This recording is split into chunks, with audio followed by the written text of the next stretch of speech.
Dur abi onu açacağız şimdi, lig mekaniğe bakarız yine. Ee,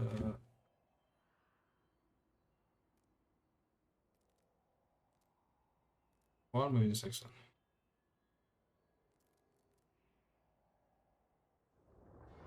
In Path of Exile Crucible, you'll learn about an ancient race of titans who once shaped the primordial surface of Rayclust. In this league, you will earn the ability to forge their power onto your weapons. And what form does that power take? In an iconically Path of Exile way, it's the ability to imbue your weapons with their own passive skill trees. Abi silahlara These şey crucible basacaksın trees işte. have quite Pasif skill ağacı olacak silahların. Her türlü silahın bol olsun. Hatta ileride shield'larda da oluyor, onu söylüyor. an impact on your character build. For example, in addition to the regular mods on this bow, its Crucible tree grants additional physical damage, physical to chaos conversion, the master Rastgele olacak bunlar, evet. Bu silah şeyleri yani çöp de olabilir, iyi de olabilir. O artık şeye geliyor yani. Fletcher notable passive, Her silahın ayrı improved değil, grace ayrı tabii effects, ki de yani and level 10 set lesser multiple fix olarak şu projectiles. silahın şusu var While this is tarzı değil. certainly a decent tree to get, it's not even the maximum depth and could be Crate'de even more olacak tabii ki, optimized olur. for your build. In order to forge these powerful trees onto your weapons, you'll need to complete Crucible encounters. There's one in each area. Each encounter takes place at a Crucible forge.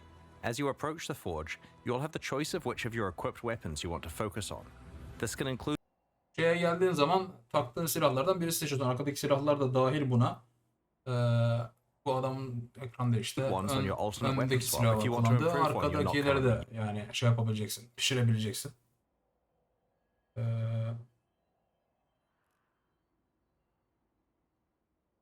using. After selecting a weapon, you channel it at the Crucible forge to spawn monsters. Sonra bir sonraki şeyi seçiyorsun. Basılı tutuyorsun tuşa mekanikte. Ne kadar basılı tutarsan o kadar doluyor ama o kadar da yaratık çıkacak anlamına geliyor. O kadar da riskli olacak şey. Mekanik yaratıkları vesaire. The longer you channel for, the more dangerous and rewarding the encounter becomes. As you spawn additional monsters, they combine together to create Sonra larger and yaratıklar more çıkacak. fearsome Biraz foes ultimatom that var, grant yaratık even more çıkacak. experience for your Crucible passive Ne trait. kadar basarsan o kadar zor olacak falan filan. Being able to ramp up the difficulty of the encounters is a double-edged sword. While it gives you the opportunity to make rapid progress on your Crucible weapon crafting projects, it comes with significant risk to your character. It's easy to accidentally overwhelm yourself and make an encounter that is too dangerous. Channel carefully and adapt to what your character is capable of. Saptırsan tehlikeli olur, tehlikeli olur diyor. O sırada getiren özellikler genel map'te vakti olur, sadece kuş bulur. Yo, normal karakterin içinde olacak her yerde. Yani gayet sert bir güç verici olacak yani build'lara, karakterlere. When you first find a weapon, it doesn't have a Crucible tree unlocked. Channeling that weapon at Crucible encounters will unlock and reveal its tree, as well as allocating the first skill. Bak işte burada ilkini veriyor adam. İlk puanı alıyor Crucible şeyinde vererek. Mekaniğinde basıyorsun, yüklüyorsun gibi bir şey skill ağacına. You can only allocate one skill at each tree depth, so you'll need to decide which path through the tree is best. Onları respect yapabiliyor musun acaba? Ondan sonra o şekilde seçiyorsun. Adam seçmiş, normal ağaç seçiyormuş gibi. Lig starter bellidir ya, haberinize hocam. Biraz düşünmek gerekecek. As you get deeper into a tree, more and more experience is required. Batu Prime'de abone olmuş. Hoş geldin abi. Teşekkür ederim 21 ay için. Skills. The final depths can take quite an investment and can only be found rarely on endgame items, but also have some of the most powerful properties. For example, this wand has 2 depth 5 skills to choose from. One of them allows all damage from your freezing Ya çok saçma şeyler çıkacak burada bu şeylerden tabii ki. Freezing Pulse'la Eye of Winter poison yapıp vurabilir diyor mesela. Sapıtış. Bir de %15 bu Elder modunun %15 şanslı %100 more damage vurma şeyi, Elder modunun physical'ının Ice'a gelmiş versiyonu. Freezing Pulse'la Eye of Winter'ın. pulse and Sağlam- Eye of Winter sağlam skills to sapıtışlardan. poison, Yani bu and the tarz other şeyler. allows various brands to be attached. Storm and Armageddon brands can be attached to your Summon Reaper. Reaper'a atabiliyorsun şeyi. Brandleri ondan sekiyor tarzı. Yani daha neler vardır? Bu sadece 2 tane böyle çok unik, değişik şeyler varsa bir sürü de farklı şeyler olacaktır ya. Attached to your summoned Reaper. There are many such modifiers to skills that will enable very interesting build combinations. In addition to all types of weapons, shields can also be empowered with their own Crucible Shield'lara trees. da gelebilecek Here's a diyor şey. relatively simple low-level example. It gets a bit crazier as you approach the endgame. Şu da var, Speaking of the iyiymiş. endgame, In endgame Crucible encounters, you'll occasionally find igneous geodes, currency items that can be cracked open to reveal a primeval remnant. Şeylerden de bunlar düşebilecek diyor. Geode'lar düşebilecek diyor. Crucible mekaniklerinden. This is a map-like item that grants access to the Forge of the Titans, the culmination of your Crucible journey. Bu da map gibi bir şey.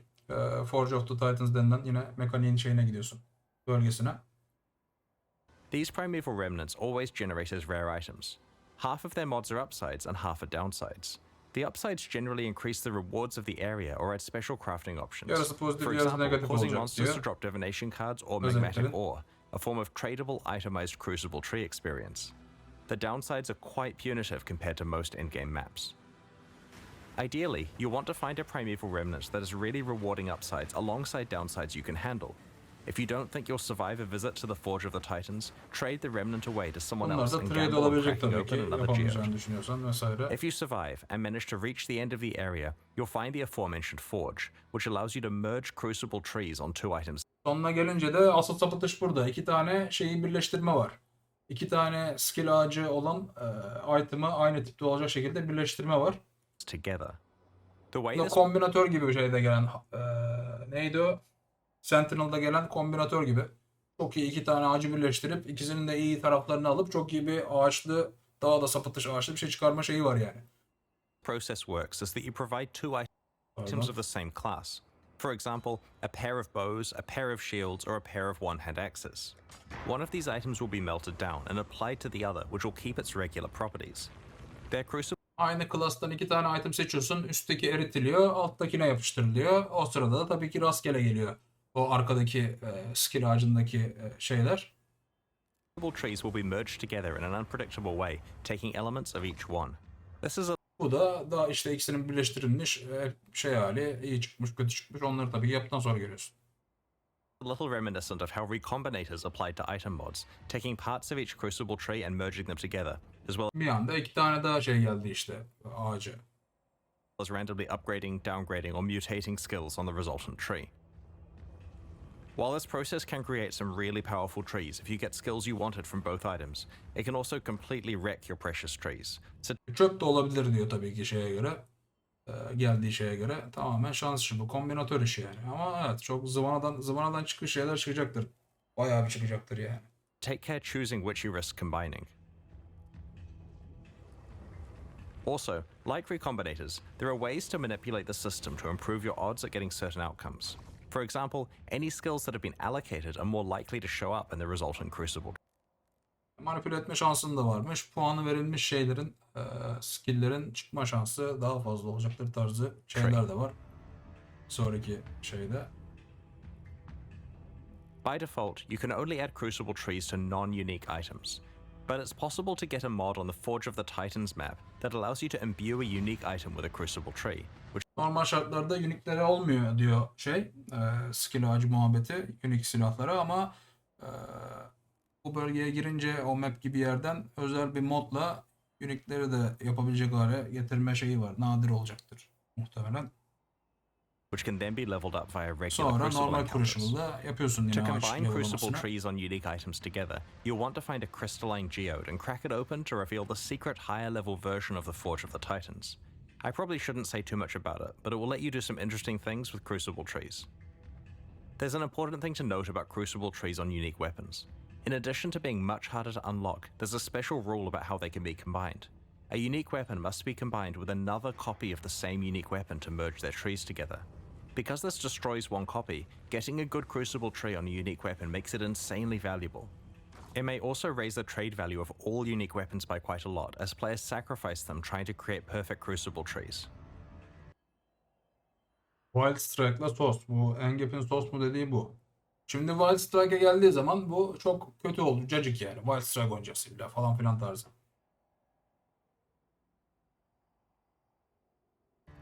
Occasionally, you'll find a Crucible passive skill tree with a special skill that indicates that the item will sell to vendors for a specific item in addition to its regular sale price. Aynı zamanda şeyler de çıkacak. Belli spesifik item, vendorlarınca spesifik item verecek skill ağacı puanları. Ha denk geliyor. Orada dediğim mesela şey veriyor. C-Jax'in unique'ini.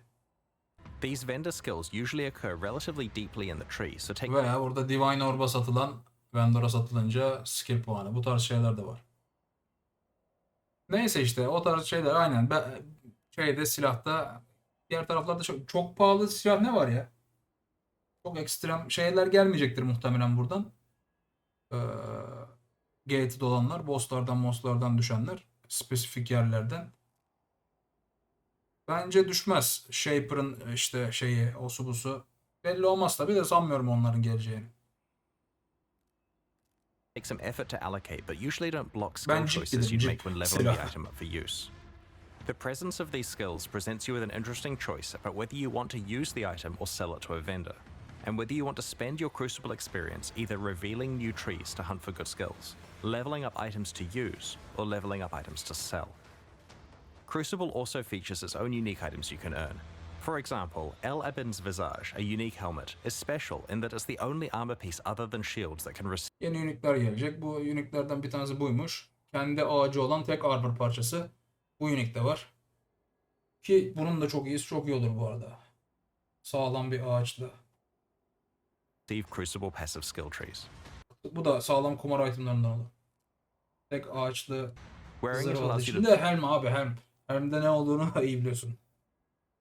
double down on certain properties that are only available through these trees. There are several other unique items exclusive to Crucible for you to discover in this league. Crucible is a dual combat crafting league with a focus on encounter difficulty scaling and deep weapon customization with a power level that we have never seen before. Without a doubt, some of Path of Exile's most powerful weapons will be forged in Crucible. We can't wait to see what you Çok manage to kuvvetli create. itemler çıkar abi buradan. Like all recent Path of Exile expansions, Crucible includes a lot of changes with the goal of improving Path of Exile's endgame. One area we wanted to address was mobility on the Atlas passive tree. Often, you'll find yourself in a situation where güzel you want to oldu abi. specialize in leagues that are on entirely different sides of the Atlas tree. Or maybe you want to focus on the type of altar that isn't near the leagues you have picked. To solve this, Path of Exile Crucible introduces Atlas gateways. These are nodes that you can allocate on the Atlas tree that allow Yeni Atlas Gateway diye bir şey gelecek. Bu Atlas Gateway'de de ters noktadaki puanlara verebilmek için, vermek istiyorsan gidiş noktası olacak. Yani şurada gösterdiği şeye mesela buraya kadar gelip şuraya kadar gelip puanı verdikten sonra otomatik olarak şuradan devam edebiliş şeyi, aradaki şeyleri yani. Bu tarafta vermişsindir lig mekaniklerinin puanlarını. Tabi başka yerlerde olacak. Sadece burada değil. Şurada var bir tane galiba. Burada var. Buraya geldiği zaman hani şuraya geldin, buradan sonra ben Beast'e vermek istiyorum diyorsun mesela, ama Beast ta ters noktada. Bu puana veriyorsun buraya geldikten sonra. Buradan başlayacaksın. Tam zıttı olan yerden. Beast burada mesela. Veya başka nereye gitmek istiyorsan bu civarda. Bu tarz bir yenilik. Quality of life bir nevi. Güzel bir iş. Doğru işlerden yani. instant travel between Daha two fazla çeşitlilik. locations. İnsan ne There are istiyorsa three oynasın pairs of abi. gateways, each allowing travel from the left side of the tree to the right side or vice versa. Each end of the gateway consumes one Atlas skill point to allocate, but will potentially save you large amounts of travel points. Puan kurtarmak için daha efektif harcarsın puanlarını yani. In this expansion, we're targeting a couple of endgame leagues that have fallen behind other leagues on the Atlas tree. Let's start with Breach. In the live version of Path of Exile, there are 5 tiers of Breachstone. In Path of Exile Crucible, we're raising the area levels of Breachstones to a much higher baseline level. 81 for Elemental Breach 1, değişecek. 82 for Physical, and 83 for Chaos. Now that the regular Breachstones are much higher level, Her we have şey retired görüşürüz. charged, enriched, and pure Eyvallah, Breachstones. sağ olasın. They will be converted to regular ones. Breach değişirken en düşük breach şeyinin level'ı yükselecek. Bu bölge level'ı. Ama ortadaki şeyler gidecek. Diğer tierler. Yani en düşük breach bile yüksek level olacağı için hem XP olarak hem de loot olarak daha farklıdır. Bu breach açtığın zaman çünkü iyi şeyler geliyor. Scarab düşürücü, bilmem ne düşürücü. Breach farmı çok düşük level'da ama şimdi biraz daha kaliteli olur. Fena olmaz yani. We have also changed how flawless breachstones are acquired. Previously, you could only get them from Maven invitations, but we prefer access to the hardest breach content to actually come from playing Breach. Now there are 2 ways to get flawless breachstones: through blessings, which are now rarer as a result, and through a skill on the Atlas tree. Bu en yüksek normalde Feared'dan filan düşen Bridgestone'da Bridge'den olmasını istemişler. ya Blessing'de upgrade ederek düşecek diyor. Breach'lerden gelen ki daha nadir olacak diyor. Ya da ağaçtaki bu puan yeni değişecek. %5 şanslı düşen Bridgestone'ların flawless olma şansı ya da bununla gelebilecek diyor. Ulaşması bir nevi daha rahat olacak. İşte fear falan kesme şeyinden kıyasla Breach'in kendisinden ulaşabilecek. Breach farmlayarak durmadan. We've also improved the pacing of breach encounters. Previously, breaches felt pretty good early on, but quickly tapered off in density to the point where you wanted to abandon the breach because it just felt like not enough monsters were spawning. Our changes now keep breaches feeling dense throughout, leaning more on the side of it feeling overwhelming towards the end of the breach. We have also reduced the duration of breaches so there is constant monster pressure and you can get on with your mapping sooner. Yaratık çıkma sayısıyla oynanmış. Gittikçe arttıkça daha da yaratık sayısı artacak şekilde. Son bomboş breachler çok oluyordu diyor çünkü hakikaten oluyordu breachlerde. Şimdi açıldıkça hem daha fazla yaratık çıkma bir de süresini de kısaltma. There are a whole Mapping bunch daha hızlı devam etsin diye map farm'a fazla durmasın diye. of other breach changes that you can read about in the patch notes, notlarda such as başka changes to the değişiklikler Betrayal olacaktır diyor. Research Safe House, Breach Scarabs, Breach Stones from Kirik missions, the Breach Harvest crafting option, the Fragment Stash tab, Divination cards, Breach unique items, Atlas passives, and so on. Breach'le ilgili her şey We're also değişecektir. Patch revamping notlarında Abyss in a okuyacağız zaten. similar way. Abyssal depths now always contain an Abyssal Lich. Previously, the prevailing gameplay was to check the loading screen art of an Abyssal Depths to see if it contained a Lich, and bail out if it didn't. Abyss de değişecek. Abyss normalde aşağı indiğin zaman loading screen'den anlıyordum boss olup olmadığını. Oradaki ekran farklı çıkınca portal gibi şey olunca boss oluyordu. Olmazsa normal böyle yeraltı oluyordu. Şimdi artık her yer altına girdiğinde boss çıkacak. Her türlü. Bütün hepsi Now, fight'lı the olacak. depths always contain a Lich, removing the need for this step. While the rate of encountering Abyssal Liches is unchanged, Abyssal depths are rarer than before. Aşağı girme şeyi de azalacak dolayısıyla. Çıkma şansı değişmeyecek diyor liçlere ulaşma şansı ama aşağı giren tünel şeylere azalacak dolayısıyla her girdiğinde de boss çıkacak sonunda. Ama onun yerine yukarı getirirler şeyi işte o aşağıda boss olmayan odaların sonunda işte kemer memer düşüren şeyi yukarı getirirler bu sefer. However, Abysses Güzel now have a canım, ben de chance to beğendim spawn onu. a Stygian Spire Belli bir şansla bu Stygian Spire dediği normalde boss olmayınca Stygian Spire çıkıyordu aşağıda. Oradan kemer alıyordun falan in place filan. of their O yukarıda reward gelecek chest, şimdi. which will drop all of the jewels and other items you'd normally receive Şimdi hem Jewel düşürecek hem de Belt'i düşürecek yukarıda as aşağı well as girmeden. Boss istiyorsan gireceksin aşağı yani ya da girmeyeceksin yukarıdan devam edeceksin. Vice. In addition, you're guaranteed to always get a 4-hole abyss alongside your abyssal Ek olarak derinliğe inerken 4 Previously, tane abyssal şey depths could çıkma only garantisi spawn olacak. immediately after a single abyss Bazen arada bir tane abyss çatlağından sonra yer altına giriş oluyordu. Onun yerine şimdi 4 tane hole, garanti which çıkacak. prevented you from getting full value from the abyss. Abyss'i dolu dolu yapabilirsiniz diye. Boss'tan aynı şeyler düşecek. Abi değişik bir şey yok ki. Boss'lar zaten vardı. Boss'un kendi şeyleri düşebiliyor. Unique'leri. Abyss The unique'leri Lightless falan. Legion notable passive has been replaced with a new skill which grants Stygian spires in your maps drop items with +1 to Bu ağaçta şeyi değiştirmişler. Yeryüzünde çıkan Stygian Spire'lardan düşen şeyler artı bir item level'da düşecektir. Item level. Tarzı. This is intended to allow players to continue to be able to obtain item level 86 Stygian vices 86 and item other level base types as a alınabilsin diye reward for yapılmış. specializing in Abyss. The small passives leading up to this notable passive have also been replaced. We've done a balanced pass on Abyssal Lich encounters to make them more appropriately difficult relative to the current standard of endgame encounters.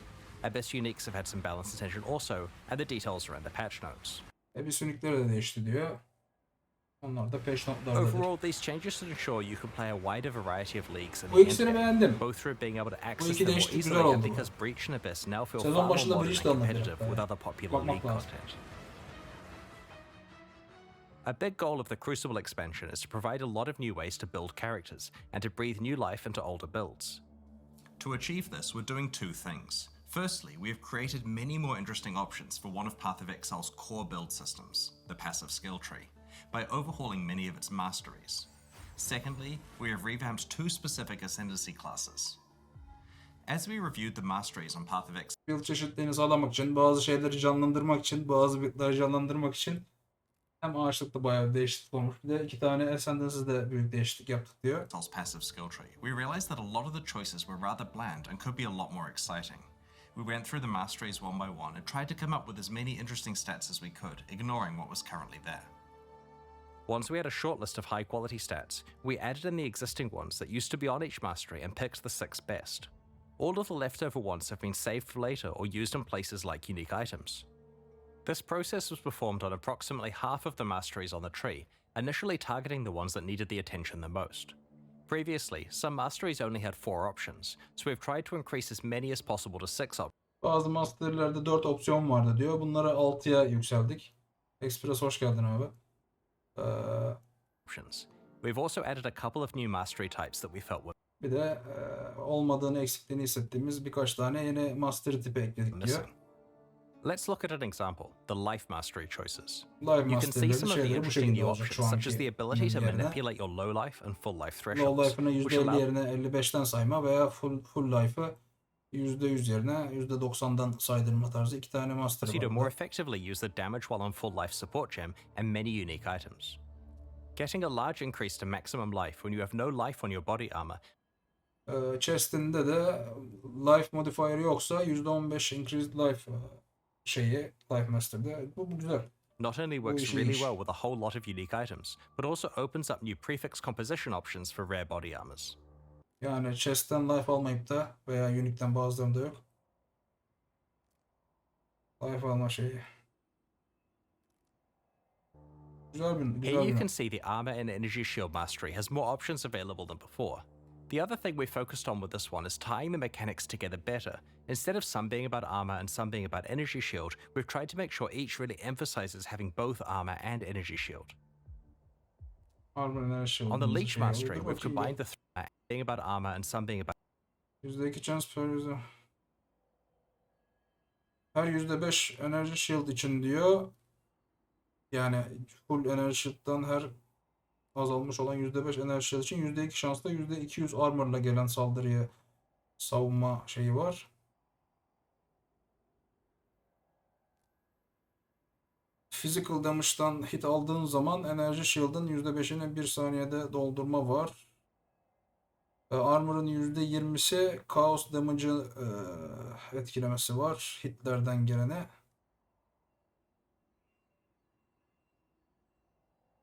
Armor'a gelen increase ve reduction'lar enerji shield recharge rate'ini %20 şeyinde armor stack sapıtışı. Güzel gelir yalnız.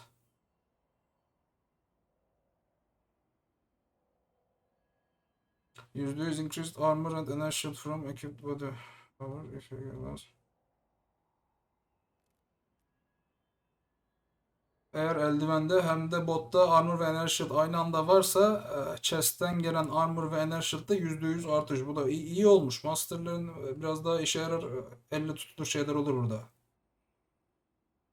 Bu da %10 physical damage hits from hits taken as caused. Bu da normal physical hitlerin %10'unu chaos damage olarak alma şeyi. Fena değil. Fena değil abi. about energy shield, we've tried to make sure each really emphasizes having both armor and energy shield.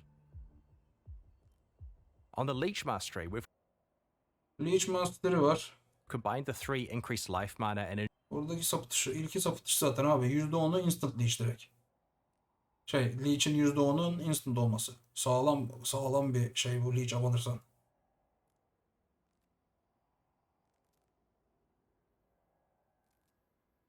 Leech ederken Armor and Evasion %40 artışı. %25 more with hits and that cannot have leached from them. Ben çekilemeyen düşmanlar %25 more damage'ı var. Slayer oynama artar bu leech'ten dolayı. Skill olarak ya o silahlarla ben sana söyleyeyim mi? O silahlarla diğer melee skill'lerden de tabi silahın uygunluğuna göre, pasif ağacının uygunluğuna göre diğer şeyler de oynanır. Atıyorum Wild Strike'ım vardı mesela bir tane orada. Bilmem neye Earthquake'e gelen olur belki. Belki Lacerate'e gelen olur. O varsa yani öyle nodlar. Hani ama tamamen silaha bağlı olur onu oynanmak. Değil yani. Hadi bismillah deyip starter başlayayım. Güzel bir build yapayım değil yani. O silah tam spesifik olarak o build için olan şeyi alırsın. Çok kuvvetli olur. Onunla çalışırız Ağacı. Tutup da herkesin oynayabileceği şekilde olmaz yani. Ha, atıyorum Slayer Cyclone oynamak istiyorsun, evet. O tarz bir şeye yatkın bir silah pasif masterisi gelir. Bir silah çok da iyi olur silah. Ağacı da çok iyi olur. Çok kuvvetli bir şey. Çıkma şeyi var. Ne kadar çıkar ne olur tabii belli değil onlar ama bu tarz bir şey olabilir yani. %25 of damage taken recruit as life if each was ruined by failing unreserved life recently. Canını tam doldurarak, rezerv edilmemiş canını tam doldurarak son 4 saniye içerisinde dediği için canını doldurarak leech durdurulduysa aldığın damage'ın da %25'ini recoup as life. 4 saniyede recoup galiba. Recoup'u ısrarla adam etmeye çalışıyorlar abi. Sabo Cyclone ya. Evet, Sabo Cyclone. Bu arada o şeyler koklar filan Sabo'dan oynayacak abi. Tutup Sabo değiştiği filan iyi diyen varsa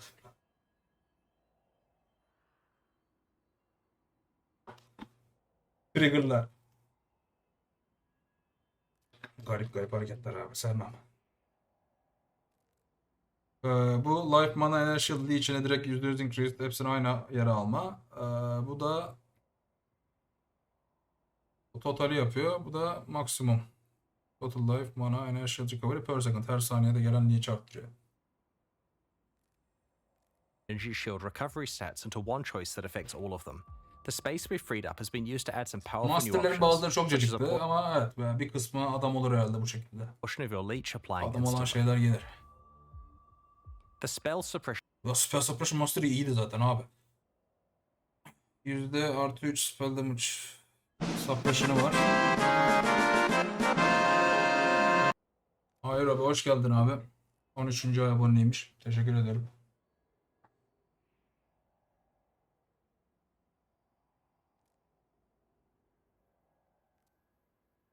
Suppress ettiğin zaman spell damage'ı Fire Cold Lightning Exposure koy. Bak bu iyiymiş bak. Bu güzel abi. Özellikle boss fight'larında güzel çünkü hepsinde var spell vuruşu. %100 suppress'te girdiğin zaman da her daim exposure, tabi damage yemek şartıyla. Uber'de pek şey değil ama yine de güzel. Ama kendin atmak, kendine verir miyim puan? Belli olmaz. Belli olmaz. Ulaşamazsak o item'a olabilir.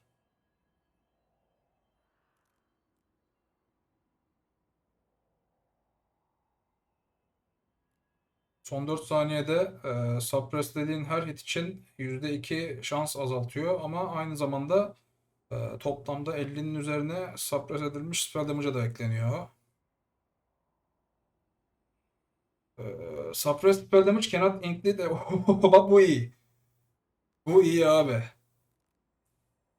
Suppresslenmiş spell damage elemental ailment vuramıyor. Bu bayağı iyi yalnız. %100 yaptıktan sonra yok.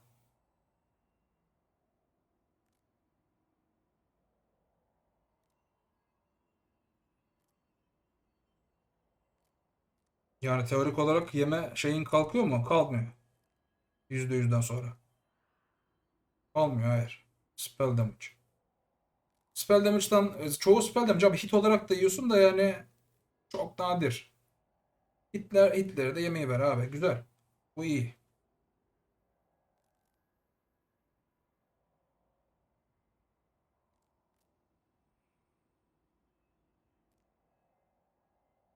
Abi çoğu spell'den gelir abi zaten ama şeylerin. Ee,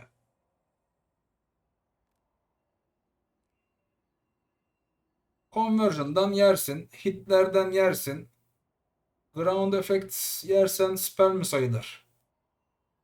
Yani spell olarak atanlar var. Öldükten sonra gelenler filan hepsi değildir. Bilmiyorum ki nasıl kategorilerdir onu. Normalde spell damage, evet. Phasing geliyor. 4 saniye içerisinde suppress yaptıysan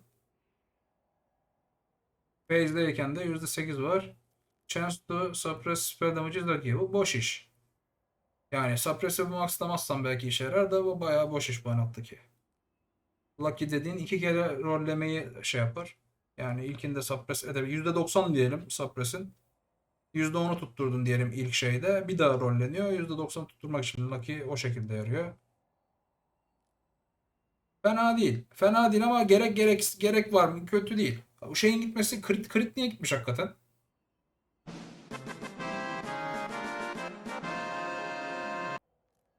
Satko 18X Prime'le abone olun. Teşekkür ederim abi. Abonelik için hoş geldin. Mastery also has many interesting options.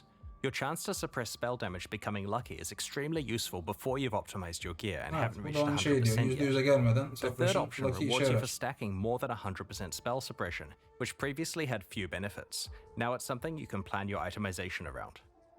While looking at masteries, we noted that there were some mechanics that didn't have enough passive tree support, so we decided to add some more options and passive skill choices for those mechanics. We also wanted to grant more access to certain types of masteries in specific parts of the passive skill tree. For example, in order to allow more access to the attack mastery, we've added an attack cluster by the Bazı masterlerin bazı klaslarında ulaşması kolaylaştırılması için yeni master çemberleri eklendi diyor. Mesela Temp'ten ulaşması için atak masterisine Templar, and one gösterdiği between the var. Diğer tarafta da Ranger'la Shadow'un orada Ranger and Shadow. yine şey için yeni çemberler We ekleme. wanted to create more access to other forms of recovery, such as regen and recoup, so we've added some new passive skill clusters. Regenler Recoup için de Note yeni that there is now pasifler a new eklendi mastery diyor. called Recovery. Recovery We've also Master'ı added more gelmiş yine. capacity. Bu insanların çok hype'landığı şey bu. Bu çok önemli değil bu arada. Artı 2 level of link skill games dediği link skill'leri var. Şeyler değil bunlar. Support'ların hepsi için geçerli değil. Bu link dediği party play'de birbirine şeyle bağlama veya minion'a bağlama cacık skill'leri var. Bu onlar için işe yarayan şey. Çalışan. Oynayan For var mı investment bilmiyorum in da. certain mechanics that we felt could be Evet, bilmem ne zart zurt link şeyleri. Bu hiç bakmadım bile bir kere de oynayan olduğunu ben zannetmiyorum. Linkten çıkınca birisi ölüyor mu ölüyor bir şeyler. Garip garip improved, işler oluyor. such as link skills, stun mitigation, and Hmm. marks. These mastery improvements and Mark şeyi güzel. %20 increased effect. passive tree changes are just some of the ones introduced in Path of Exile. Circle of Life. Gain 10 life per enemy with attacks. %12 damage derken. Abi bu Recoup'a abanıyorlar da abanıyor abi. Recoup'u adam etmek için. Crucible. We look forward to your feedback on the rest when you check out the passive skill tree. Bu sapıtış yalnız. Bu hakikaten sapıtış. Diğerlerine bak. Diğerleri de tamam fena olmayanlar var da bu sapıtış bu şey. Node yani. Additional Proj nodu direkt. Diğerleri nerede? Bu nerede abi?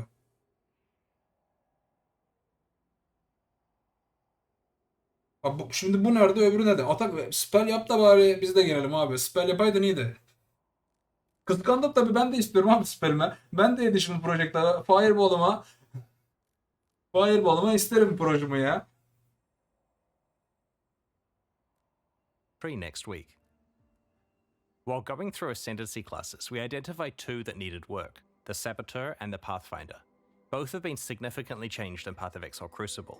These Evet, iki tane Ascendancy klasını değiştirme ihtiyacı duymuşlar. Birisi Sabo, diğeri changes Pathfinder. reinforce their respective identities while Biraz adding some ağzımın new tadı options kaçsın to build bakalım da. around. Burada konuşacak The çok şey var. Saboteur is definitely the Ascendancy class most aligned with traps and mines. Sabo Ascendancy klasları arasında Mine veya Trap oynamaya en yatkını vesaire. But the old version of the Saboteur made it difficult to play anything but traps or mines. Eski Sabo Trap ve Mine dışında başka bir şey oynamayız. Ya zaten o abi, sabotajın adı o değil mi abi? Nerede oynarsan oyna. Trap odaklı olmaz mı abi? Sabotaj adı üstünde ya. Sabote tuzakla edilmez mi abi? The new version has more builds available, including a whole new specialization, triggers. Trigger'ları Sabo'ya aldılar. Trigger build'ı yapmak için trigger odaklı şeyleri. There are two notable passives that help with this. İki tane şey vermişler trigger için. Notable pasifi. Like Clockwork grants you the increased cooldown recovery Birisi cooldown'ı azaltıcı, cooldown şeyini arttırıcı. Aynı zamanda bu kötü, bu boss için kötü değil. Tamam, bir lafım yok alttaki ama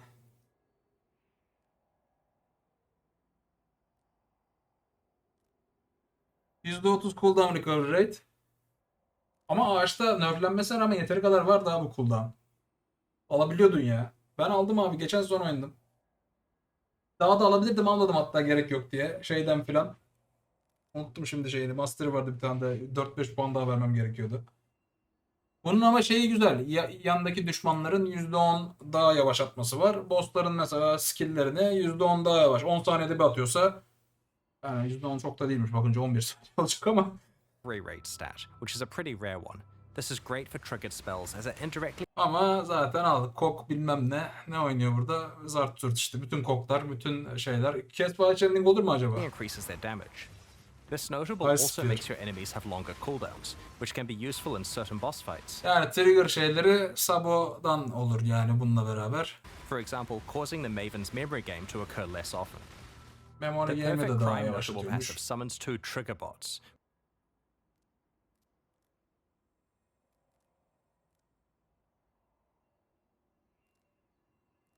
Level 20 Summon Trigger Bot puan verdiği zaman triggerlıyor diyor. %30 less damage with which trigger override the spells. location of where a triggered spell is being cast, and instead causes it to trigger twice, once from each of their locations.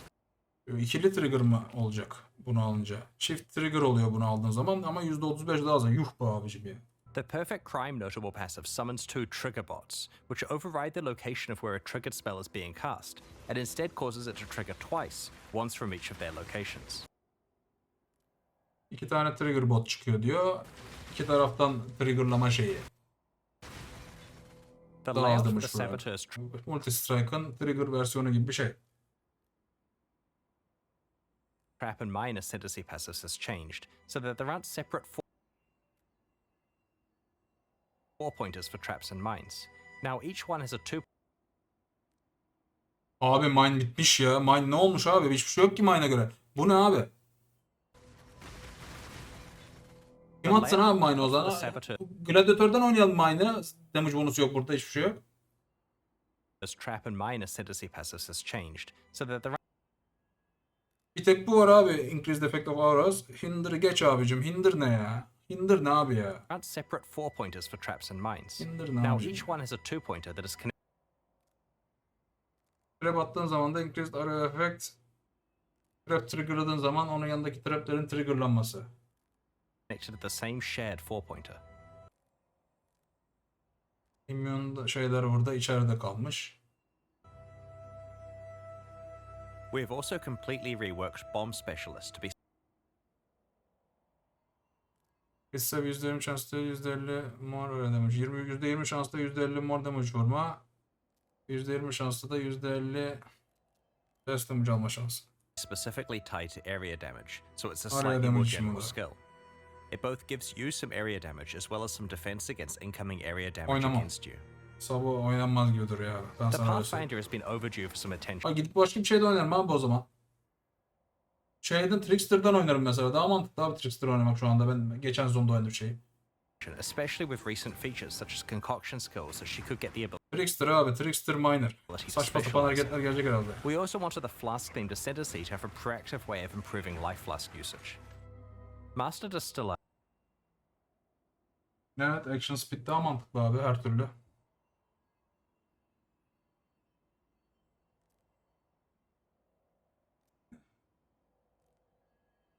Pathfinder'ın değişiklikleri.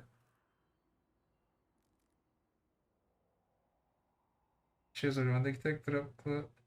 Bilmiyorum abi neden böyle şeyler yapıyor. Niye bu şey yapıyorlar? Bırak oynasın oraya. Aslında bu olmaz lazım. Başka yerlerden trap oynanmaması için.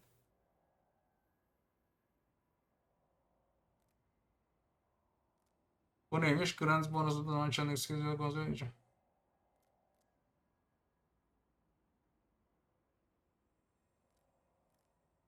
Diğer class'ları yediği zaman şeyleri veriyor. Oha bayağı iyi olur bu yalnız ya. Ne oluyoruz abi? themed Ascendancy to have a proactive way of improving life flask usage.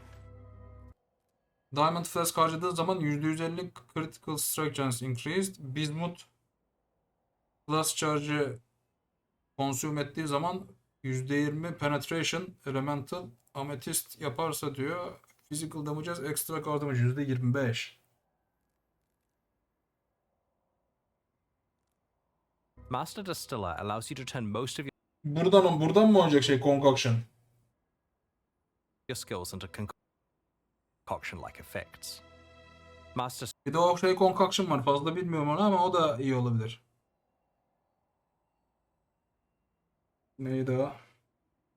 Elemental olanı var bir de onun. Surgeon now effectively gives all Explosive, evet. Explosive concoction. Hiç oynamadım, hiç bakmadım ama hiç bilgim yok hatta öyle söyleyeyim. Life flask, evet, are not removed when unreserved is filled. Reserve damage life'da olduğu zaman life flask efektleri gitmiyor. %50 less life recovery. Bu tamamen flaskçı olmuş abi bu. all of your life flasks the enduring effect, previously only found on mana flasks. Finally, both of the major flask-themed branches now have some Flask doldurma var. Yine flask doldurma. form %5 of flask increase charge effect. recovery. Evet, bu zaten ailment götürücü. %50 şansla flaskların consume olmaması. There are Concoction other falan buradan improvements oynanır abi o zaman. to the Pathfinder Ascendancy, such as Nature's Reprise %25 chance to inflict wither.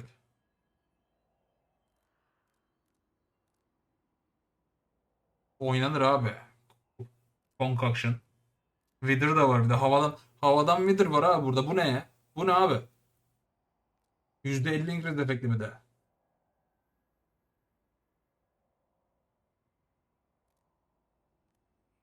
now interacting with Wither to improve all forms of your chaos damage, rather than just attack forms of it. Check out the full details in the Oh, patch oynuyor notes zaten. that we'll be posting after the live stream. Occultist'te oynanır ha. Yine evet, Path of Occultist Exile daha şey. Crucible Ama bu introduces da olur 9 yani. new Vaal skills. Last expansion, there was an emphasis on melee Vaal skills. In Crucible, we're making sure that many other types of builds Ranger get new oynatamazsın skills to bana. build around. Ama geçelim. Vaal skills let us introduce quite powerful Ranger effects that we Smar'ı couldn't geçelim normally abi. give to a regular Aa, skill that bu can be yok used abi. constantly. Oyunu oynamam, Ranger They yine also oynamam abi. implicitly- Ranger ben söyledim. Ben söyleyeceğimi söyledim. Ranger oynamam için Path of Exile 2'de yeni gelen Ascendancy'lerde tamam o zaman oynarım. Ona bir lafım yok. Güzel bir şey gelirse. Shapeshift olur. Beastmaster tarzı belki bir şey olur. O düşünülebilir ama Path of Exile 1 olduğu sürece o da çıkarsa çıkmaz mı? Çıkar mı çıkmaz mı o da belli değil. Çok iyi bir şey. As a buff to the underlying skill. Yeni bazı skillleri gelecek Vaal diyor. Birkaç Absolution tanesini upgrades one of your gösteriyor. Sentinels of Absolution Ya into an Reed de apparition geldi of ne güzel. innocence. Patates oldu ya. You can only have one apparition at once, but just check out these massive AoE skills it uses. Absolution oynanır bu arada. Oynamak seven varsa, isteyen varsa. Absolution Vaal zaten kötü Arctic değil. Armor instantly encases you in ice, preventing non-instant actions including movement, but granting massive damage reduction against hits. Kaç veriyor abi damage reduction dediği? After a short Tanklayabiliyor musun mesela memory game'i? Absolution iyi bir starter. Fena bir skill değil. Absolution. Chain spell versiyonu. Dawnblow'un. Kötü değil. Kötü değil. Min-max'inde ne kadar ileri gider götürürsün diye düşünüyorum. duration, it also starts to regenerate your energy shield and mana at a fast rate. Both the damage reduction and regeneration last for a few Kendine buz seconds, kübünü or alıp until you have been hit 3 Vaal'da times. It cannot be manually cancelled. Because the skill is instant, it's a great emergency button against dangerous boss slams. bu Uber mi abi bu tankladığı mesela? Bu şey tanklaması yapmış da Uber değil sanki bu. Cancelled.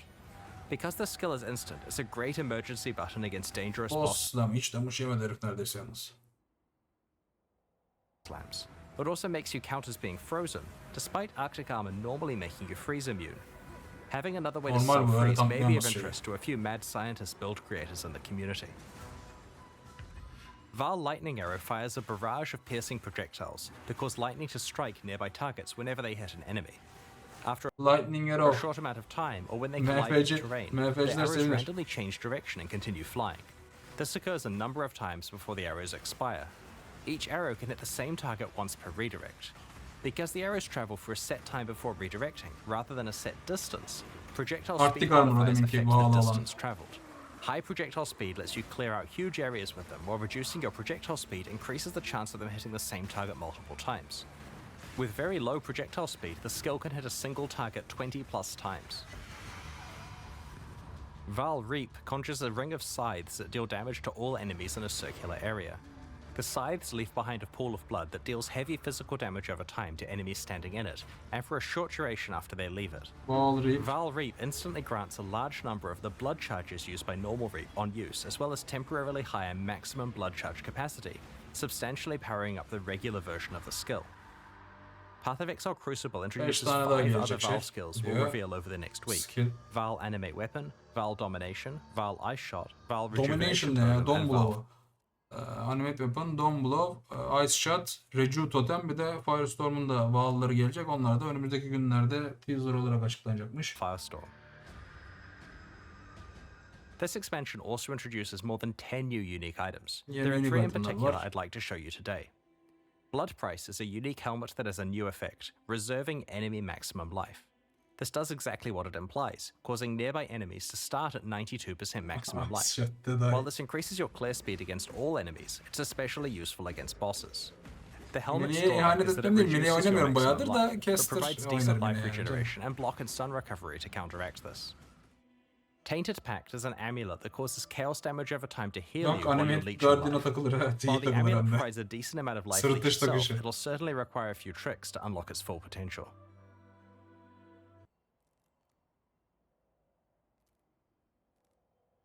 Chaos Dot almak heal'lıyor diyor seni leechlerken. Abi bu leech odaklı bir şey. Widow Hail is a unique bow that is different from any other Kafalı tak çıkart. Calling Rage'e sokulmaz mı bosslar? Ama Reserve diyor. Reserve olarak yok. Yukarıdan geldiği için Reserve öyle bir kanalı reservelemiyor. Asıl sorulması gereken soru şu. Partide 4 kişi birden takarsa Reserve helmini ansızın %36 iner mi? Gerçi canı da artıyor ama. Ya da Animated Guardian'la kendine taktığın zaman o artar mı? İkisi stacklenir mi? Onu sormak lazım. bow in Path of Bu bow'la da Quiver'dan gelen bonusları %225 As a alma weapon, var. it does basically no base damage and doesn't grant any stats of its own, but it does dramatically increase the power of mods provided by your quiver. Evet. Animated Guardian 4 tane olursa, 4 kişi de olursa 8 kere kaç olur? 8. 64. %64 reserve mi eder? İyi sapıtıcılardan. Needless to say, this could produce some pretty Yani %225 dediğin zaman evet onu da işler diye düşünüyorum. İşlemesi lazım. Quiver'ın bütün bonusları.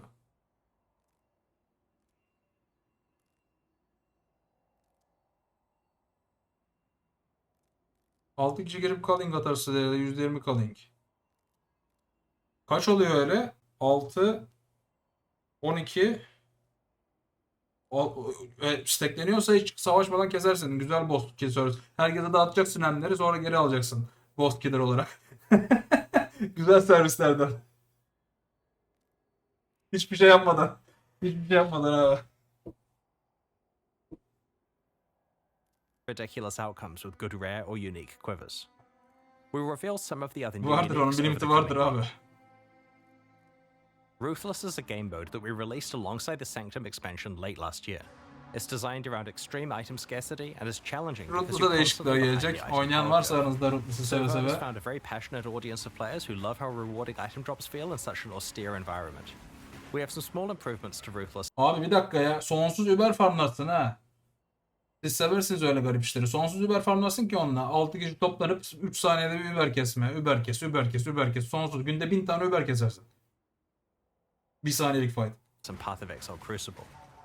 Saçmalık Firstly, olur Eternal yani. Orbs are back in Mafya kurulur yani öyle söyleyeyim ben. Ruthless'a Eternal Orb geliyor. Sadece Ruthless'a bu arada. Eternal Orb yeni başlayanlar hiç görmemiştir bu muhtemelen. Çok eskiden kaldırıldı.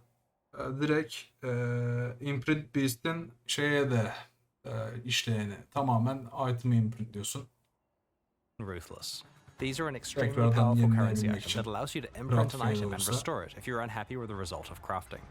We disabled the eski haline getirme itemi ama Ruthless'da olacak. Bu normalde şu an bende var bir tane mesela standart trade'de kalma. Kim bilir kaç şeydir.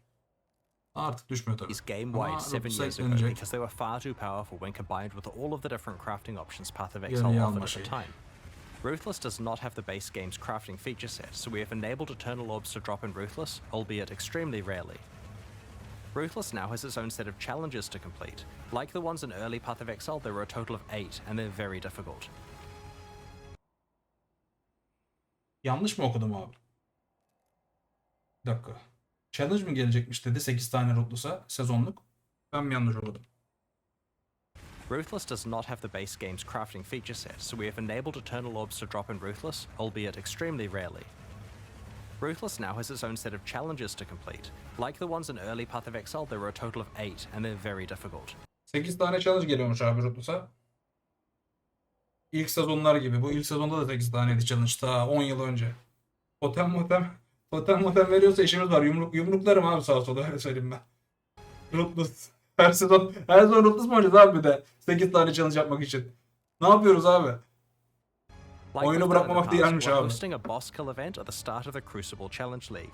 It'll be held in Ruthless Hardcore Solo Self-Found. İnşallah totem vermedi bir şey vermedir abi. The Uber Searing Exarch and the Uber Eater of Worlds, making it by far the hardest event we have ever run. The Boss first kill place eventi, winner will SSF get to work with Hardcore'da a design sezon team başı to add a eventi. new unique item to Path of Exile. They'll also receive a transferable Ultra VIP ticket to Exilcon Ultra in July. VIP ticket If veriyorlarmış. they aren't able to attend Engel or kazanır already have belki a buna. ticket, then they are allowed to sell this one as they see fit. Second and third place finishers will receive a transferable VIP ticket to Exilcon that can also be sold at their discretion. If you'd like to enter the event, just create a character in Ruthless Hardcore Solo Self-Found on launch day. Best of luck to everyone. İnşallah bir şey gelmiyordur abi On totem the totem. weekend of July 29 to 30 New Zealand time, which is July 28 to 29 for much of the rest Yok, of the 40'a world, we're going to be ek hosting olarak Exilcon 2023 8 in Auckland, tane New Zealand. Ruthless While challenge var tickets to ama the in-person ödülü event var are mı very yok mu onu hard to get, söylemedi. we'll be streaming the entire event for free. At Exilcon, we'll reveal our latest updates on Path of Exile 2, Path of Exile Mobile, and the next Path of Exile 1 expansion. Make a note in your calendar, tell your Beş notlar friends, geldi and mi? don't miss it. The second day of the Path of Exile livestream culminates in a competitive race event between some of Path of Exile's best players. In order to select the 4 competitors, we're going to run qualifier events during the months of April and May. The winner of each event will receive a VIP Exilcon ticket, return flights to Auckland, and a Yok challenge yapma değil. Challenge totem veriyor yaparım. Şimdi totem kalırsa mesela challenge yaptığıma dair geçmişten gelen bir şey olmazsa yapmam. accommodation, and will compete in the race event live on stage. All Bakacağız, 4 göreceğiz. qualifiers in the final event will be run on the 3.21 version of Path of Exile, which has received a fair amount of early game balance work that will change the racing meta quite a lot. You'll be able to read more in the patch notes. Once 3.21 releases next week, you'll be able to solve the new meta, practice hard, compete in the qualifier events, and hopefully win your place on stage in July. Alongside Path of Exile Crucible, we're introducing a few Yeni new types MTXler of var. microtransactions. Başarmış olanlar An için. example I wanted to describe today is that of mannequins. These are hideout patch notları decorations açacağız you can zaten place mesela. to show off sets of microtransactions you have assembled. You can equip them with your spare micros and pose them in various ways. It's also possible to swap your entire outfit with the mannequins one, which lets you easily store micro sets to be retrieved later. Manken işi güzel de pahalı olur abi. Bu tarz zengin, tamamen zengin işi bu. Other Full new set. microtransactions Manken coming up koyacaksın include wrapping haydatına. paper, which lets you gift wrap items to hand to other players, or even drop in town for random people to pick up. Today we're launching 2 new series of supporter packs, the Lithomancer and Enchanter packs. Each tier contains the pack's full face value and points, alongside several exclusive microtransactions. These packs are only available for the duration of the Crucible League, and will leave the store forever when it ends. As always, the microtransactions in these packs are purely cosmetic and do not affect your character's power or progression in any way. The Hayır, Lithomancer kaç para series abi? of supporter packs contains En 6 yüksek exclusive paketse nasıl alacaksın? microtransactions. The Tunnel Bear isn't just adorable, he will also take the place of the Crawler in Delves, Crawler ayı güzel lighting ya. your surroundings and laying down cables. Apparently, this is what happens when your bear gets into a kilo of sulfite. Might explain Abi what Crawler ayı happened to güzel Nico. be. The Ring of Ay, the işi Demon severim Slayer diyorsun attempts to işte. exorcise rare and unique demons when you hit them. The souls of defeated demons are banished to the depths below.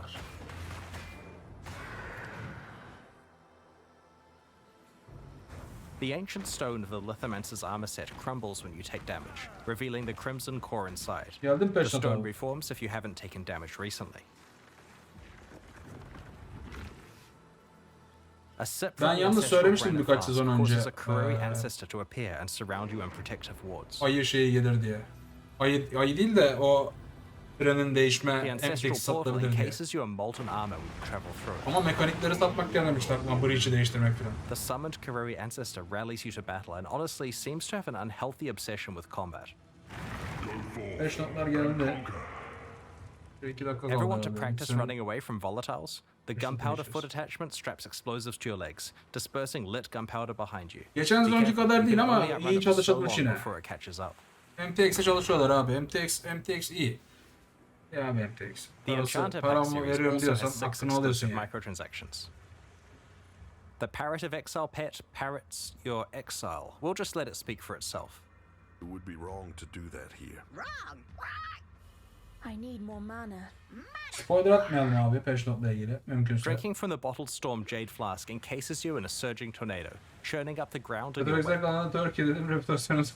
If you stand perfectly still while wearing the enchanted armor set, it will attract butterflies to flutter around you. Be careful not to disturb them.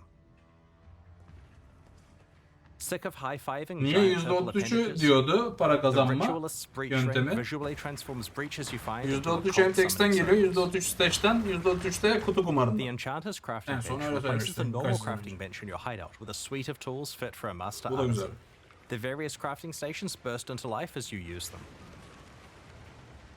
If you've ever wanted Drop to devam remind your abi. character who's really in Drop charge, Path of the Exile yeni Puppeteer's açık olduğu back sürece attachment devam. has you covered. It truly is the sinister presence pulling the strings. These new packs are available right now at pathofexile.com/purchase. Purchases like these directly fund the ongoing development of Path of Exile 1 and 2. Meanwhile, the Forge and Gemling Path of packs leave Exile'dan the store bağlı abi. forever at Twitch'e the launch 45 of the dakika yayın Crucible izle. Lig, Başka bir so şey now's yok. your last chance Bu to arada purchase benim them. yayını Thank you açmam for your lazım. continued support.